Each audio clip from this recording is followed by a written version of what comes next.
Dice así Isaías 2, del 1 al 5. Lo que vio Isaías, hijo de Amós, acerca de Judá y de Jerusalén. Acontecerá en lo postrero de los tiempos, que será confirmado el monte de la casa de Jehová como cabeza de los montes, y será exaltado sobre los collados, y correrán a él todas las naciones.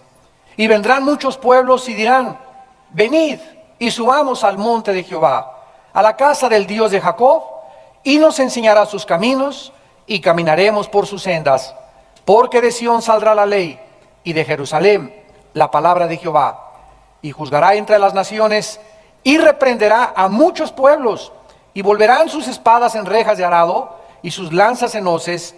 No alzará espada nación contra nación, ni se adiestrarán más para la guerra. Venid, oh casa de Jacob, y caminaremos a la luz de Jehová.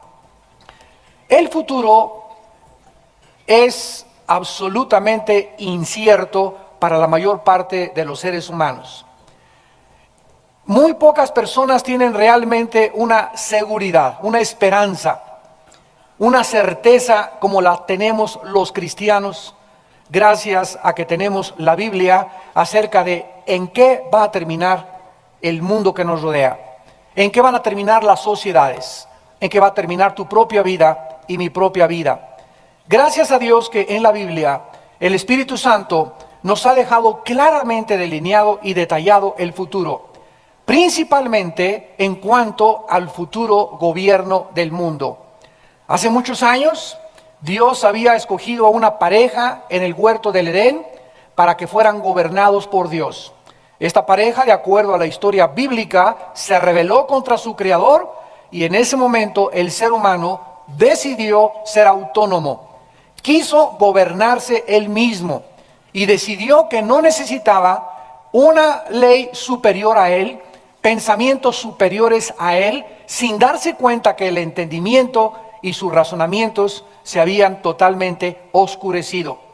Entonces Dios nos ha dejado de una forma gradual y progresiva esta revelación en la Biblia hasta que llegamos al tiempo del monte Sinaí, donde Dios le dio las leyes por primera vez a un grupo muy pequeño de seres humanos que Él llamó Israel. La palabra Israel significa aquellos que luchan junto a Dios. Entonces Dios decidió de todos los seres humanos escoger a un grupo pequeño de seres humanos. Pudo haber sido mexicanos, pudieron haber sido italianos o ingleses. No es porque los judíos tengan algo superior a nosotros, ni porque fueran cosa especial. Simplemente fue por gracia y la soberanía de Dios que Él escogió a un pueblo para a través de ellos revelarse, a través de ellos traernos la Biblia, y a través de ellos principalmente que viniera el Mesías, el Salvador del mundo. Entonces Dios les da a este pueblo Israel sus leyes y les dice: quiero que entiendan que no deben ustedes más que tener una cosa o un propósito principal en su vida: amar a Dios sobre todas las cosas. Y más adelante comienza a explicarles también: no robarás, no fornicarás, no desearás la mujer de tu prójimo.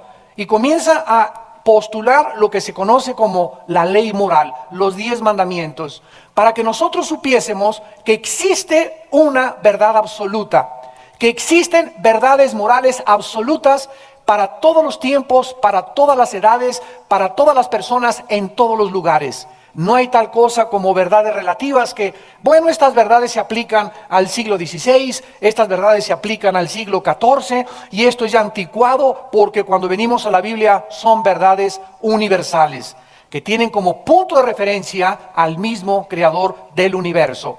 Más adelante, este pueblo al que Dios llama comienza a conformarse como una nación. Y entonces en 1 Samuel 8, por primera vez, el pueblo que Dios había llamado para formar una nación, le dicen a Dios: no queremos que tampoco tú nos gobiernes, no queremos teocracias, queremos una monarquía. Y ahí comienza, señores políticos que nos escuchan, la primera cita en la historia de la separación entre la iglesia y el Estado.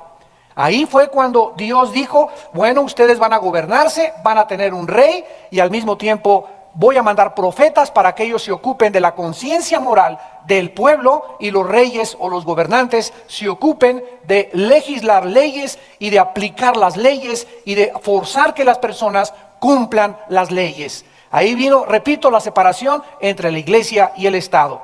Desde los tiempos del rey Saúl, que fue el primer rey, aquí todos los martes estamos estudiando la vida de Saúl y en primera y segunda de Samuel. Desde tiempos de Samuel hasta nuestros días, todos los gobiernos han fracasado, absolutamente todos. El ser humano ha tratado de practicar o poner a funcionar, pues vamos a meter ahora una oligarquía, ahora una monarquía, ahora el comunismo, ahora una democracia, y entre todos los gobiernos de la historia, el que más o menos ha funcionado y también muy pobremente han sido las democracias. ¿Qué significa la demoskratos? Significa que el pueblo gobierna. O sea, imagínense nada más dejarle al pueblo y decirle al capitán, bueno, capitán, queremos ir ahora hacia el norte. Y el capitán dice del barco, el pueblo dice, los marineros al norte, enfilémonos al norte. Esto nos habla que sin un liderazgo el pueblo perece. Sin una visión de líderes puestos por Dios, el pueblo siempre se equivoca al elegir.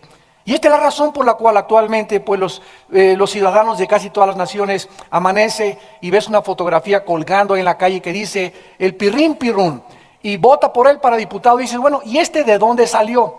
¿Y esta persona qué hace? ¿Y esta persona cuál es su moral? ¿Y esta persona en qué cree? Pero todos tenemos de alguna forma, ¿verdad?, que votar porque es una obligación ciudadana, aun cuando no conocemos profundamente a nuestros futuros gobernantes. Vemos pues que toda esta historia de los gobiernos han sido un fracaso en la historia del mundo, revueltas, golpes de Estado, gobernantes que se llevan absolutamente todo el dinero de la nación, que dejan las arcas vacías, que explotan a los ciudadanos, que utilizan el poder solamente para beneficiarse a ellos mismos. Entonces por todos lados ahorita hay un clamor tremendo contra la injusticia. Esta es la razón. El otro día estaba leyendo a un experto en política que decía lo siguiente: es impresionante la forma como los gobiernos en Latinoamérica se están desarrollando. Hay una especie de amenaza para la estabilidad de los gobiernos. O sea, se están comenzando a desestabilizar los gobiernos en Latinoamérica. Y él estaba atribuyendo este factor de esta desestabilidad, de estas protestas, de este regreso a la izquierda o al comunismo, como principalmente la putrefacción y la corrupción de los gobernantes. O sea, este experto en política decía, la razón por la cual el mundo ahorita está ya tan harto de tanta corrupción y de tanta manipulación de los gobernantes es que creemos que podemos regresar otra vez al antiguo régimen comunista, al antiguo régimen de la izquierda, porque el mundo ya vio que la derecha, ¿verdad?, el capitalismo no ha funcionado, y esta es la historia del mundo, un ping-pong. Vamos de un sistema al otro sistema, se pone en práctica y no funciona, y el problema no es ese, el problema no son los sistemas, el problema es el ser humano. Nosotros echamos a perder. Si nos dieran la mejor forma de gobierno ahorita y nosotros tuviéramos el poder, se echaría tarde o temprano a perder. Y no solamente en los gobiernos, sino también en las iglesias. Decía el otro día un predicador, si Juan Wesley se levantara y viera lo que le pasó a la iglesia metodista, preferiría regresarse a la tumba. Entonces nos damos cuenta cómo todo con el tiempo se echa a perder. Todo lo descomponemos, todo lo deterioramos, porque el ser humano no está capacitado ni para gobernarse a sí mismo, mucho menos para gobernar a los demás. Aquí la Biblia en esta mañana nos presenta una imagen totalmente diferente. Nos presenta una visión maravillosa de lo que va a suceder en los próximos años aquí en este planeta. Vamos a ver en primer lugar en Primera de Reyes capítulo 11. Que Dios, a través de todas las páginas de la Biblia, Primera de Reyes, capítulo 11, versículo 36, Dios ha escogido a Jerusalén, a un punto geográfico, a una ciudad peculiar y especial de entre todas las naciones y capitales del mundo, para que sea en esa ciudad, para que sea en ese punto geográfico el centro de su futuro gobierno mundial. Dice 1 Reyes 11:36, y a su hijo daré una tribu para que mi siervo David tenga lámpara todos los días delante de mí en Jerusalén, ciudad que yo me elegí para poner en ella mi nombre. Noten ustedes que desde el momento en que Dios dice, aquí voy a poner mi nombre, aquí voy a establecer mi futuro gobierno mundial, el enemigo en ese momento se levanta y comienza a tratar de destruir, de enfocar sus baterías, sus misiles, sus cañones en contra de aquello sobre lo cual Dios tiene su mano.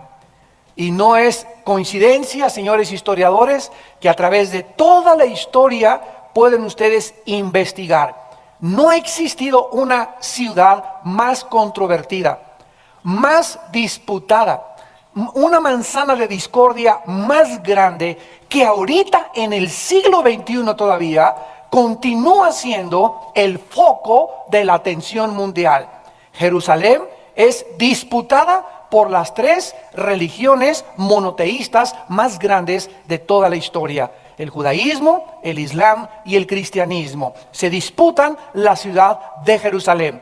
Y es precisamente la ciudad de Jerusalén lo que ocasionará, de acuerdo a Zacarías 12 y Zacarías capítulo 14, la tercera guerra mundial. Así pues, Dios siempre ha actuado de esta manera. Basta que Dios diga, mi mano está sobre un grupo de personas que se llaman la iglesia, para que el enemigo se levante y comience a iniciar la persecución sobre aquellos que estamos debajo del paraguas, los que habitan al abrigo del Altísimo, los que estamos cerca de la sombra del Omnipotente. Somos el blanco de todo ataque, de toda controversia, de toda calumnia, de toda persecución, porque todos los que quieran vivir debajo de ese paraguas vivirán protegidos. Por eso Dios nos dice, no se me salgan mis chiquilines de mi sombra, no se me salgan de mi cuidado, no te salgas de mi protección, porque si a alguien le trae ganas el enemigo, es a ti y es a mí. Esta es la razón por la cual se nos habla que estamos en una guerra espiritual. Y el diablo está buscando quién ha bajado el escudo de la fe, quién no trae el casco de la salvación, quién no está vestido con la justicia y con la verdad en su vida, quién es hipócrita, quién está viviendo una vida doble, quién es aquel que realmente dice una cosa y no hace lo que dice. Estos son el blanco de Satanás. Y se viene contra ti, se viene contra mí, contra todo lo que tiene, con todo lo que tiene. Y el propósito es matar, robar y destruir.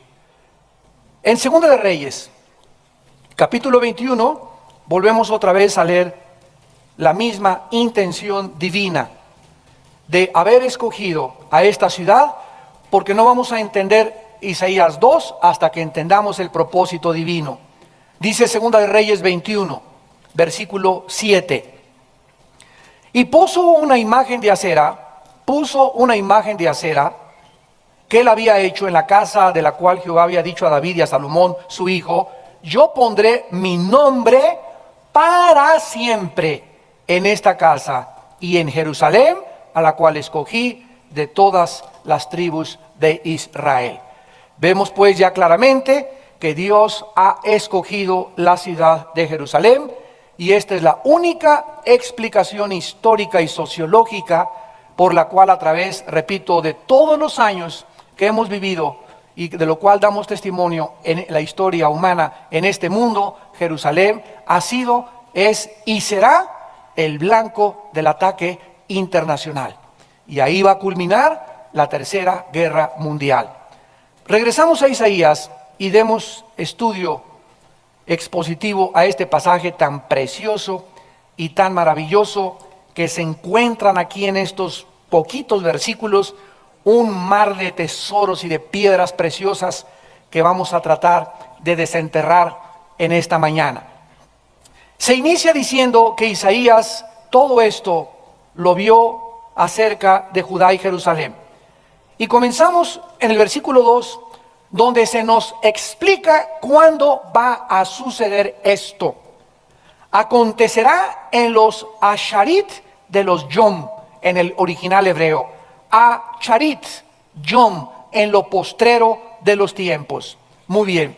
¿Cuándo en la Biblia es o serán los últimos tiempos?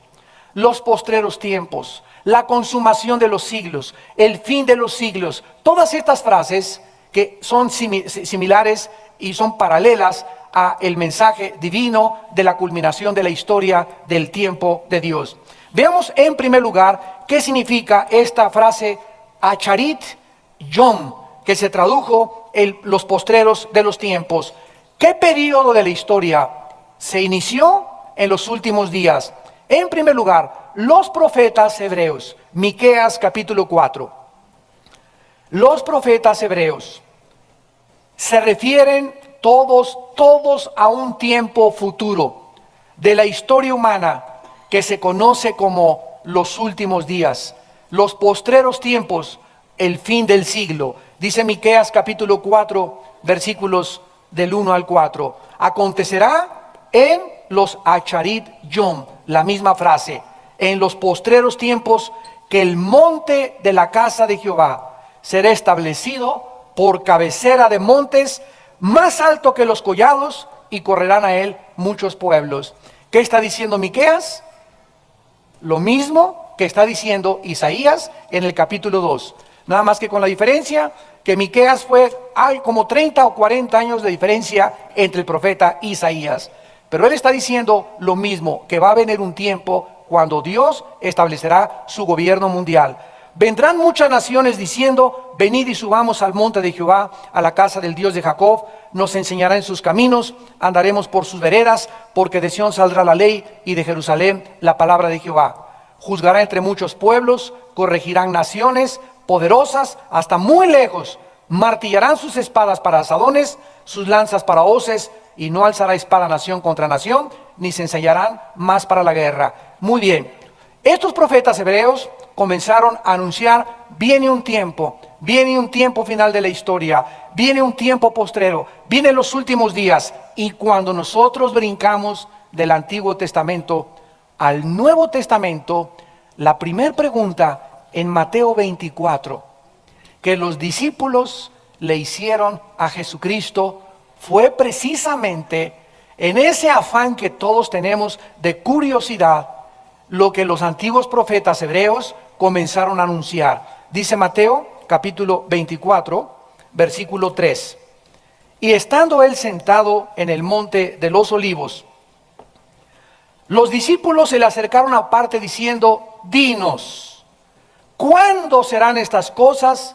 ¿Y qué señal habrá de tu venida y del sunteleia, en el griego, que se tradujo el fin del siglo? Queremos saber, dinos Jesús, danos señales. En el Antiguo Testamento había pocas señales, solamente se nos decía que ya se iban a acabar las guerras, etcétera, etcétera. Pero queremos saber nosotros, Señor Jesucristo, danos señales. Danos algunas pistas, algunas claves para que podamos saberlo, y sobre todo nosotros, los que vivimos en el siglo XXI, sepamos cuándo serán estas cosas y qué señal habrá de tu venida y del fin del mundo, del fin de los siglos, de los postreros días. Y Cristo, a continuación, como ustedes saben, comienza a decirles: se levantará nación contra nación, reino contra reino. Pasaron más de 18 siglos, amados santos de Dios, hasta que en el siglo XX siempre ha habido guerras, es verdad, pero no fue hasta 1914 cuando por primera vez en la historia se levanta nación contra nación. Y se inicia la primera conflagración internacional conocida como la Primera Guerra Mundial. Después entramos a 1939 cuando Adolfo Hitler invade Polonia y Checoslovaquia y da inicio a la Segunda Guerra Mundial.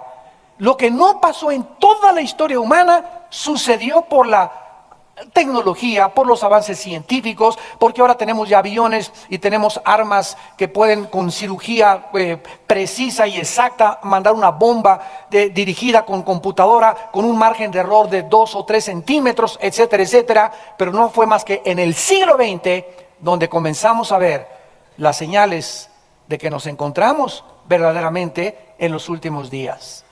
Vendrá nación contra nación, se levantarán reyes contra reyes, habrá pestes y hambres. Hasta el siglo XX tuvimos la peste bubónica en la Edad Media, pero no fue hasta el siglo XX cuando surgió el SIDA, el retrovirus del SIDA, del cual no hay medicina ni vacuna.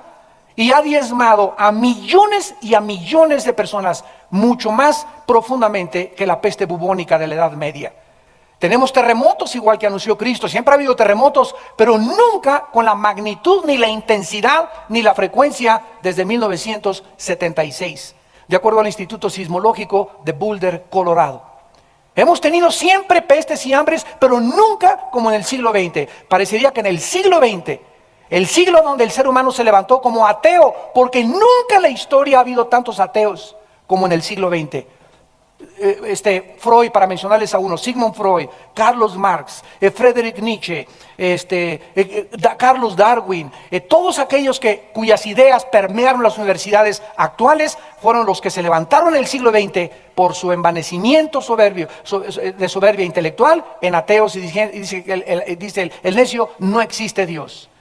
Y ahora entramos al siglo XXI, donde hemos visto hacia atrás que al mismo tiempo que el siglo XX fue el siglo donde más sangre se derramó, es el siglo al mismo tiempo más sangriento de toda la historia. ¿Qué hicimos con la tecnología? ¿Qué hicimos con la fisión nuclear? ¿Qué hicimos con las computadoras? Ahorita acaba de salir una advertencia en el mundo. Si tus hijos navegan solos en internet, están más seguros en un table dance que en la página de internet. Más de 1 millón de depredadores sexuales existen en internet para nuestros hijos.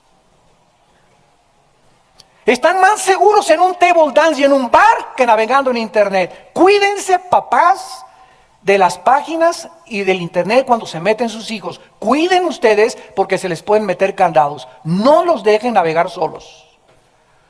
Porque es un mundo de depravación, de degeneración y de inmoralidad, que penetra en los muchachos de 12, 13, 14 años y comienza a corromper su carácter, a corromper su mente, a infectarlos, a contagiarlos, para que cuando se enfrenten a la unión y al pacto más precioso y más sagrado que existe, que es el matrimonio, sea un matrimonio de un par de depravados y de un par de degenerados.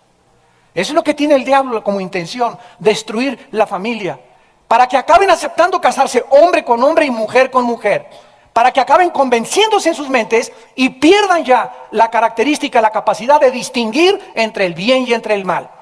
Y cuando un ser humano llega a un punto donde lo bueno para mí es malo y lo malo para mí es bueno, y esto para mí es de acuerdo a mi perspectiva, no tiene nada de malo, es como se llama en Romanos 1, mentes reprobadas, que significa en el original griego que no disciernen, que no distinguen entre el bien y entre el mal. Lo amargo les es dulce, lo dulce los es amargo. Dice en Isaías 5, ay de aquellos que a lo malo le dicen bueno, a lo bueno le dicen malo.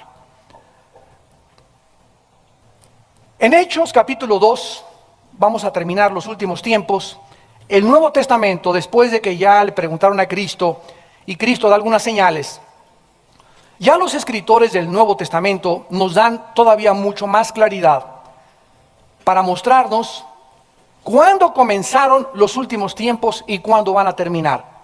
En Hechos 2, en el famoso discurso o sermón del apóstol Pedro, en el versículo 17, él comienza en su primer sermón a la iglesia primitiva citando las palabras de un profeta del Antiguo Testamento llamado Joel.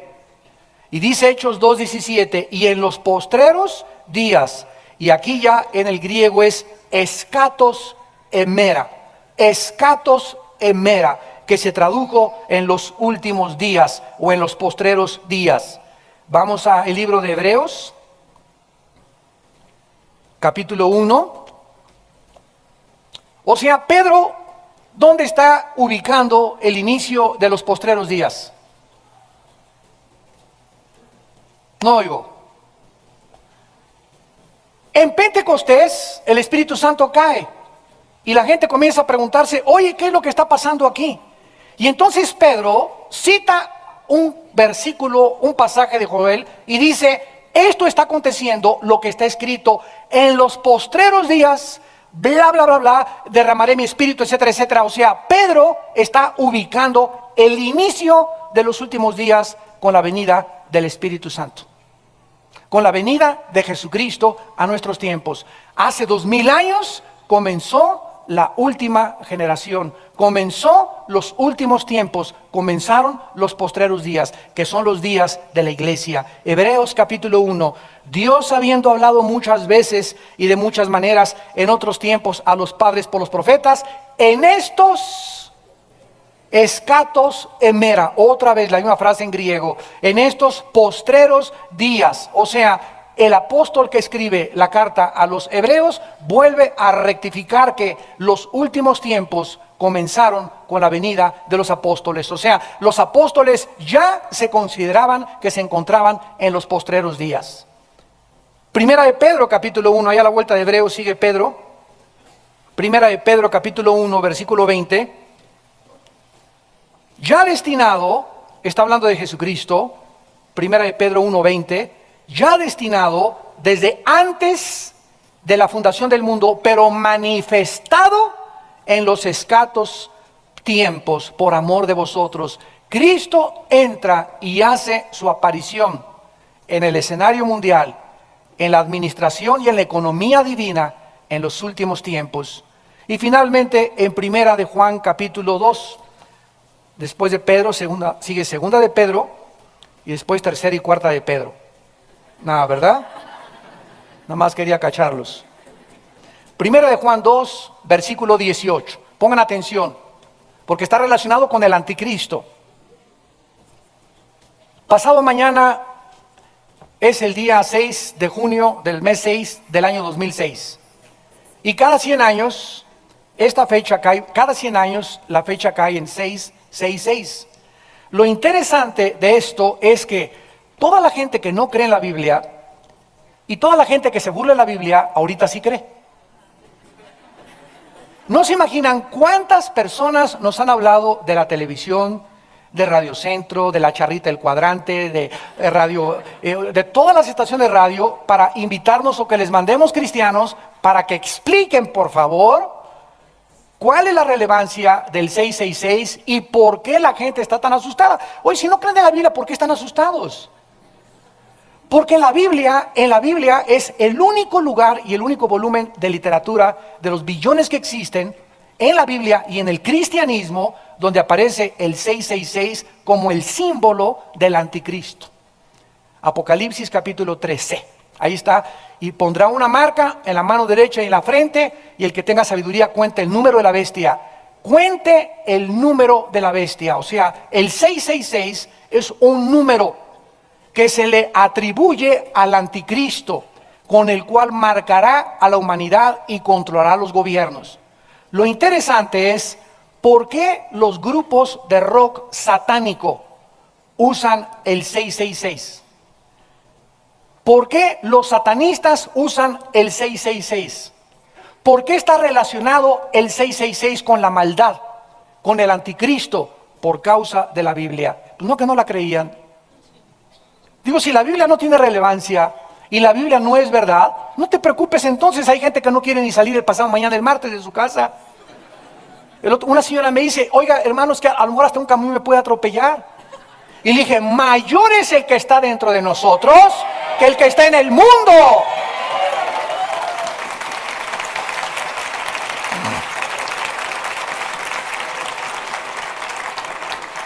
Ahora, mientras el mundo anda ahí trayendo a Walter Mercado y a los brujos y a la doctora Corazón y a los que leen las cartas y el 666 y hablan los psicólogos y los antropólogos, tantas barbaridades, sabemos nosotros que el número 6 es el número del hombre. Apúntalo porque te van a bombardear en la escuela y en la oficina con esta pregunta. El número 6 es el número del hombre porque en el sexto día Dios creó al ser humano. O sea, el ser humano aparece en la Biblia con un número que es el número 6. Síganme con mucho cuidado. El número 7 es el número de Jesús. Es el número de la perfección. El ser humano brinca otro escalón y pasa al 7 y se convierte en el hombre completo. Porque solo con Jesús salimos de la imperfección. El número 6 es el número del ser humano. El número 3 es el número de la divinidad, de la Trinidad, de Dios el Padre, el Hijo y el Espíritu Santo. Entonces el 6 es el hombre, el número del hombre elevado a la Trinidad, al endioseamiento. Es el ser humano queriéndose hacer Dios. Por eso es el número que le pertenece al anticristo, porque anticristo significa anti, en contra de o en el lugar de Cristo. Entonces, el anticristo será el último personaje, futuro dictador mundial, que tratará de hacerse Dios. Y lo que le dijo Satanás en el huerto del Edén a Eva en Génesis 3, serán como Dios, se va a cumplir finalmente en la obra maestra del anticristo. Entonces, el 666 es el número del ser humano elevado a la deidad. Y es el número que le pertenece al anticristo. ¿Por qué los grupos de rock pintan el 666? Porque quieren ser dioses. ¿Por qué los grupos satánicos se ponen el 666 o se tatúan el 66? ¿Y por qué está asociado con la maldad? Porque no hay maldad más grande que hacerse Dios. Ustedes ya lo saben ahora. Dice Primera de Juan capítulo 2 versículo 18. Hijitos, ya es el último tiempo. Cuando Juan escribió esta carta, Juan ya consideraba el tiempo que él estaba viviendo como ¿qué? Como los últimos tiempos. Y según vosotros oísteis que el anticristo viene, en plural, anticristo. Por eso han surgido muchos anticristos, por eso conocemos que es el último tiempo. Hay un personaje que va a ser el anticristo, pero antes del anticristo surgieron, ¿verdad? Los césares fueron los primeros anticristos, porque todos los césares romanos ocuparon el lugar de Dios y se mandaron a adorar como dioses. Carlomagno, Aníbal, Alejandro el Magno, Hitler, José Stalin, Mussolini, y tenemos toda la historia de todos los hombres, de todos los dictadores, de todos los falsos profetas que han fundado sectas y organizaciones ocultistas, gnósticas, masonería, etcétera, etcétera, que han tratado de decirle al mundo, tenemos una verdad oculta, gnóstica, que solamente puede ser revelada a los iluminados. Y la revelación es esta: somos dioses.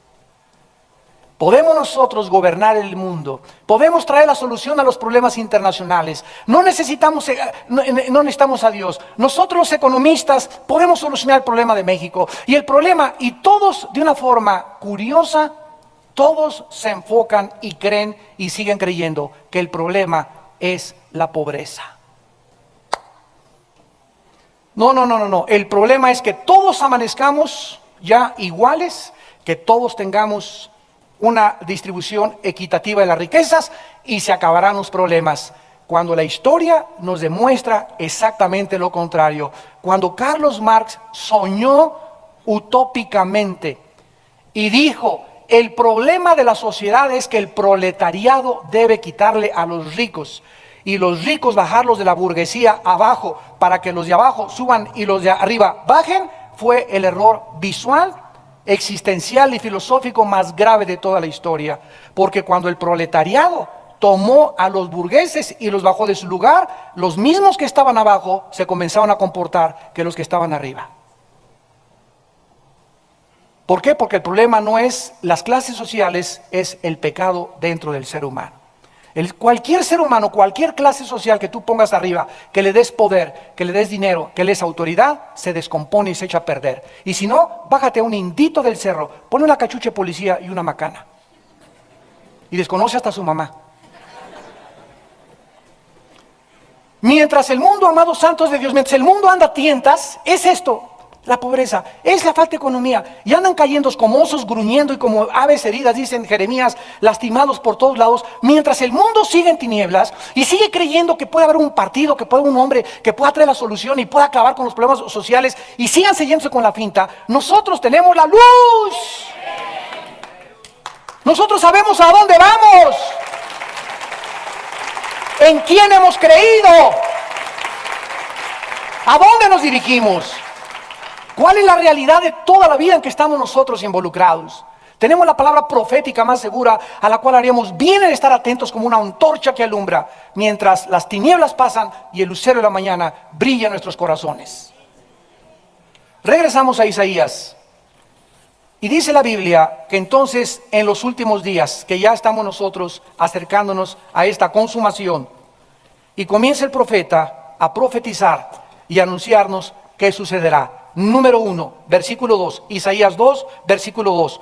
Que será confirmado el monte de la casa de Jehová como cabeza de los montes. Número 1. La palabra monte y montes en la Biblia, en el Antiguo Testamento, simbolizan a los gobiernos. A los gobiernos con sus gobernantes. Vayamos a ver esta verdad en Daniel capítulo 2. En el libro de Daniel se anuncia claramente que antes de que Cristo venga, va a haber 4 naciones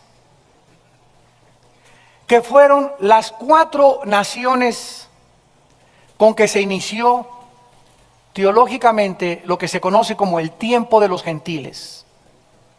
Cuando Daniel fue arrebatado de Jerusalén y llevado como exiliado a Babilonia, que es ahorita Irak. Ahí se inició en el año 606 a.C.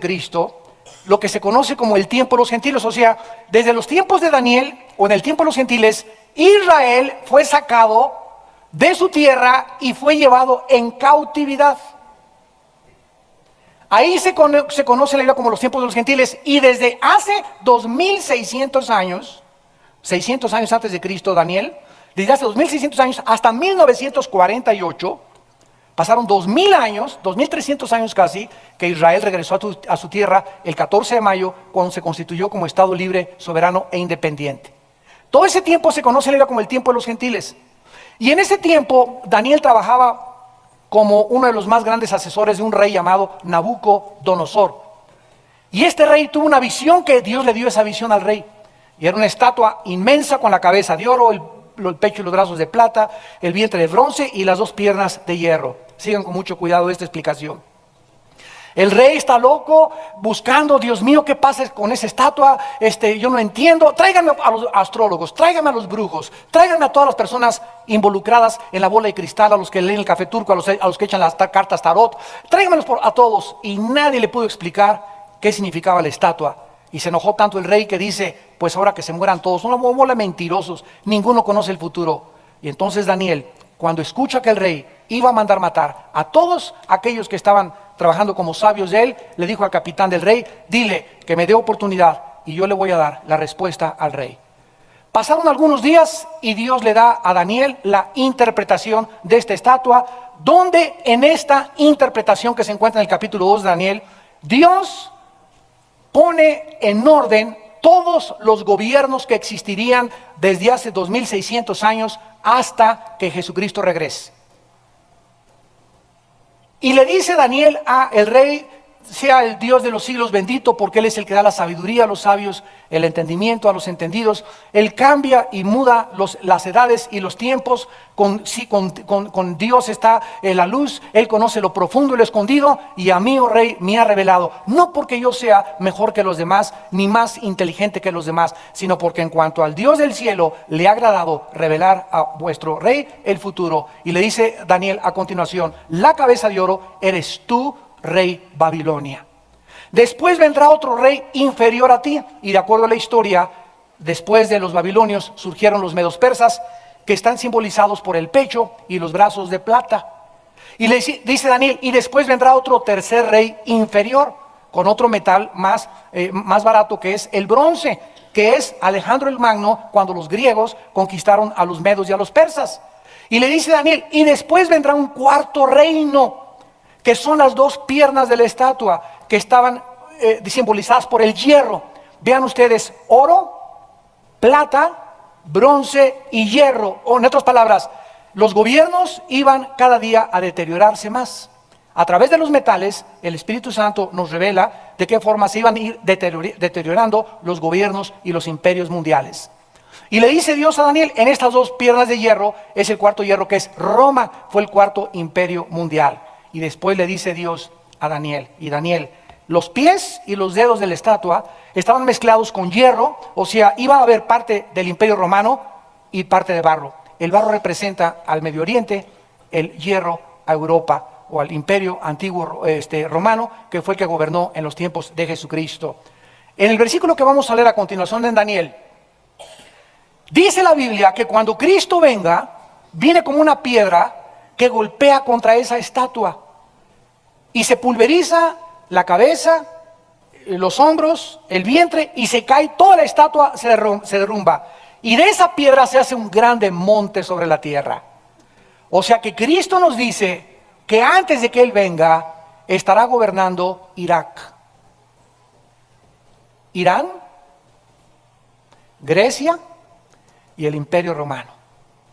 Y exactamente como estamos viéndolo ahorita, que se levantó en 1957 el Tratado de Roma para iniciar la unificación de Europa, y ahorita son 25 naciones, y ahorita Estados Unidos está próximo ya a derrumbarse, ¿verdad? Porque no puede permanecer Estados Unidos y tratando de establecer democracias en países que son totalmente antidemocráticos y donde hay solamente monarquías y dictaduras, y donde vemos que Europa está surgiendo como el bloque de naciones económicas, con la supremacía militar, política, etcétera, etcétera. El Medio Oriente, donde se encuentra el 62-65% del petróleo del mundo entero, necesita ser controlado por Europa para garantizar el flujo del petróleo a Europa. Entonces es lógico que vaya a haber una unificación en los próximos meses o años entre el Medio Oriente y entre Europa. Estados Unidos no podrá formar parte de esta unificación porque Estados Unidos ya está totalmente invalidado para poder ser el quinto imperio mundial. La Biblia profetizó que ni Rusia, ni el comunismo, ni el fascismo,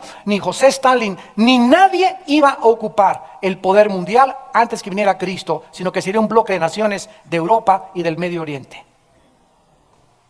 Todo está perfectamente bien ordenado en la palabra de Dios, de la A a la Z, para que el que tenga hambre de estudiar, y para que el que tenga hambre de saber, y para aquel que no quiera caminar en la calle con inseguridad, y mañana qué va a pasar, y pasado mañana qué va a pasar, y por quién voy a votar, y qué va a suceder con nosotros, etcétera, etcétera, para que no andes de doctrina en doctrina, ni de viento llevado como los barcos sin veleta, para que te establezcas en la palabra, para que hagas firme tu vocación de elección y tomes a Dios en serio. Porque Él quiere darnos esa seguridad. Nosotros no somos hijos de las tinieblas, somos hijos de la luz, para que no nos sorprenda aquel día como ladrón. Somos la luz.